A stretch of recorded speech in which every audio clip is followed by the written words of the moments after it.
High বন্ধুরা, আজকের আরেকটা নতুন ভিডিও নিয়ে চলে এসেছি। আজকের ভিডিওটা একটু এক্সেপশনাল। কেন না, এতদিন ধনেপাতা তোলার ভিডিও দেখেছো, পালং শাক তোলার ভিডিও দেখেছো, আমার হারভেস্টের আরও অন্যান্য সবজি দেখেছো, কিন্তু এটা অন্যতম। কেন না, আমাদের এই বড় এই বোলটার মধ্যে বসানো হয়েছিল গাজর গাছের চারা, আর তার মধ্যেই হয়ে গেছে দেখো একটা সর্ষে গাছ।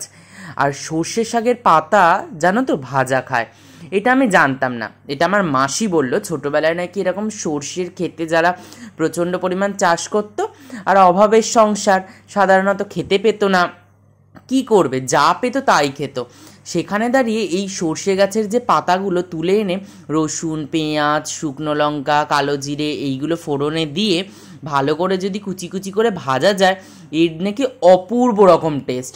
তা আমি ভাবলাম আমার বাড়িতেও তো হয়েছে দুটো গাছ, আমিও মোটামুটি পাতাগুলো তুলি, খুব বেশি না হলেও একটু অন্য শাক যদি মিশিয়ে একটু ভেজে নেওয়া যায়, এর থেকে অমৃত আর কিছু হতে পারে না।